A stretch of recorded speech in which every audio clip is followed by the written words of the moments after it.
We're asked to prove from first principles that if we differentiate cos, then we get minus sine. Of course, theta has to be measured in radians. A couple of key formulae here. First up, of course, the first principles definition. The derivative is as shown here. Now let me just remind you where this comes from. Let's imagine I've got y equals f of x, some kind of function, and I want to find the gradient at a particular point. I can say that this is going to be x, and then because it's y equals f of x, when I put in x, I'm going to get f of x out. Choose another point just a little bit further along, and I'm going to be able to define how much further along with this value h. Then when I put in x plus h into my function, I get f of x plus h. And what we're now doing is finding the gradient between these 2 points, which is the rise. So it's the f of x plus h minus f of x divided by the run, which is just h, because x plus h minus x simplifies to that. That is the gradient of that straight line. And then we just imagine moving the point closer and closer to the original point by letting h become smaller and smaller. And then we take the limit, h actually approaches 0. And that's where it comes from. That is our definition of the gradient at a particular value of x. So in our case, we have f of x equaling cos x. That means that f of x plus h is going to be cos of x plus h, and that's where my addition formula comes in. If we've got it in the formula book, we take the positive one. So it's going to become cos x cos h minus sin x sin h. And therefore f dash x will be exactly that.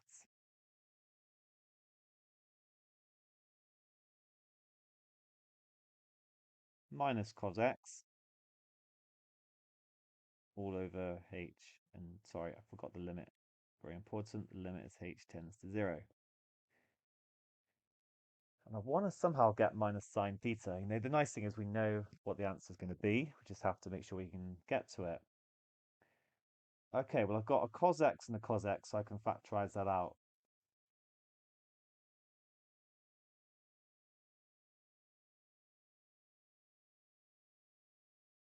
And then a sine x times a sine h.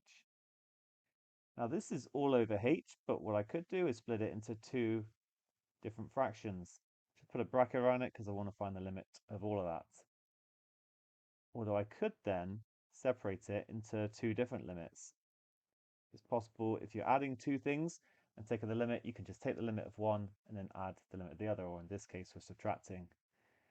And I'm going to do one more thing. I'm now going to write it as cos h minus 1 over h times by cos x. I'm kind of separating it so I can deal with this bit here. Then minus the limits as h tends to 0. I'll do a similar thing over here, sine h over h sine x.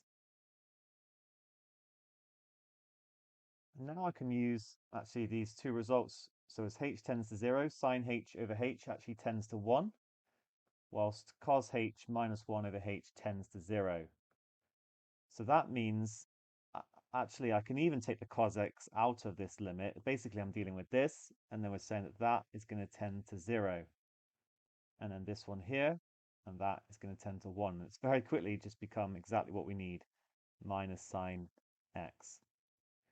And I'll just write as my final answer, therefore d by d theta, because there was no mention of f of x or even x in the original question, d by d theta of cos theta is equal to minus sine theta.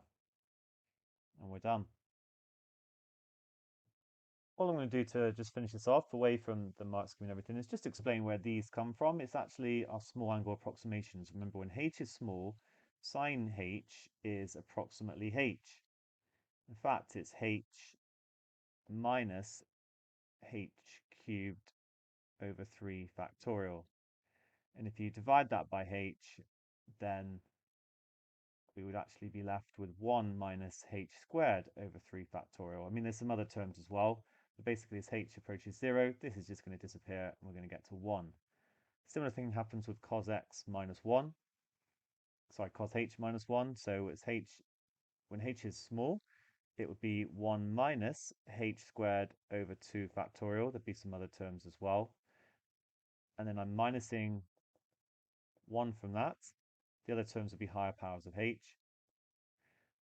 This time, these would cancel, and I'm just left with at the top all these powers of h that they're bigger than just h. I would get like minus h over 2 factorial and then plus some other terms. But as h tends to 0, this is going to go to 0 as well. So I'm just trying to explain where these come from. If you were ever not given them, you could use the small angle approximations to get those results and hence still do your differentiation.